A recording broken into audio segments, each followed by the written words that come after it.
Everyone, welcome to my channel legal awareness. आज की इस वीडियो में मैं आप सभी को पुलिस कस्टडी और जुडिशियल कस्टडी के बारे में बताने जा रही हूँ।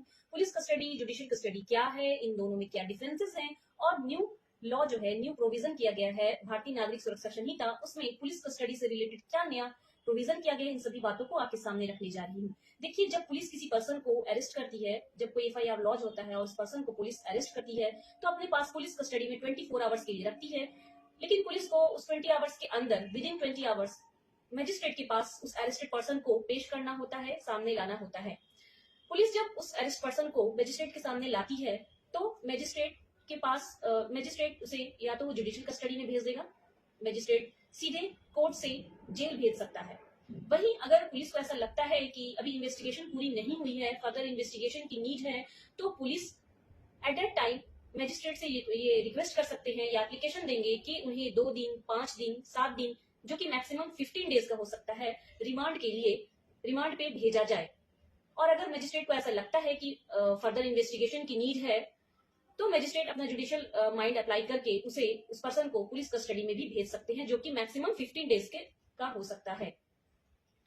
ये तो पुलिस कस्टडी और जुडिशियल कस्टडी क्या होती है इसके बारे में है। अब पुलिस कस्टडी में जब कोई पर्सन जाता है, तो ऑब्वियसली है कि वो पुलिस के पास ही रहेगा, और जब पुलिस के पास रहेगा, पुलिस के लॉकअप में रहेगा, तो पुलिस उसके साथ मारपीट भी कर सकती है। लेकिन जब जुडिशियल कस्टडी में भेजा जाता है, तो उस पर्सन को सीधे कोर्ट से डायरेक्ट जेल भेज दिया जाता है, तो इसमें मारपीट की चांसेस, पॉसिबिलिटीज नहीं होती हैं।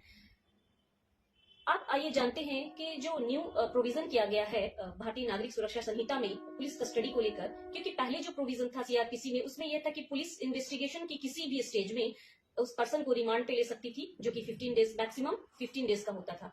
लेकिन जो न्यू प्रोविजन है उसमें जो अगर डिपेंड करता है कस्टडी पे, देखिए कस्टडी 90 दिन की भी होती है, 60 डेज की भी होती है। 90 दिन की कस्टडी उन केसेस में होती है जिसमें डेथ सेंटेंस किया गया, जिसमें लाइफ इम्प्रिजनमेंट का प्रोविजन है, या जो सजा जिसमें 10 साल से ज्यादा की सजा है, in that case custody 90 days की होती है। वहीं अगर 10 साल से कम की सजा है ऑफेंस में, किसी ऑफेंस में, तो उसकी कस्टडी 60 डेज की होती है। अगर 90 डेज की कस्टडी हुई है, तो पुलिस कस्टडी कैसे होगी? क्या एक साथ 15 दिन के लिए हो जाएगी, या फिर 2 दिन के लिए, या 5 दिन के लिए होगी? कैसे होगी पुलिस कस्टडी? तो यही जो न्यू प्रोविजन है, न्यू लॉ जो है सेटल किया गया है, वो यह है कि अगर 90 दिन की कस्टडी है, इन दैट केस जो मैक्सिमम 90 डेज की कस्टडी में इनिशियल जो 15 डेज होते हैं, प्रारंभिक जो 15 दिन होते हैं उस 90 दिन के, उसमें ही पुलिस कस्टडी के लिए भेजा जाएगा। या यह पुलिस कस्टडी या तो 2 दिन की हो सकती है, या फिर उसके बाद 5 दिन की हो सकती है। ये मजिस्ट्रेट पे डिपेंड करेगा पुलिस कस्टडी, जो कि मैक्सिमम 15 डेज की हो सकती है। 60 डेज के बाद ये जुडिशियल कस्टडी हो जाएगी, ये पुलिस कस्टडी नहीं कहलाती है।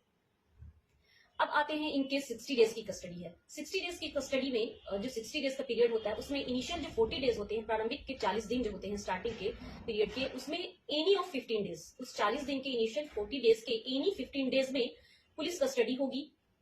उसके बाद 40 दिन के बाद जुडिशियल कस्टडी हो जाएगी।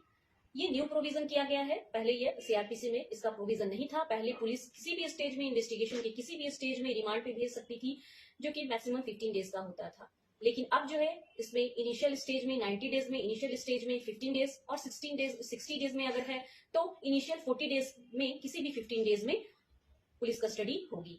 ऐसे ही मोर लीगल अपडेट्स के लिए मेरे वीडियो को लाइक करें, शेयर करें।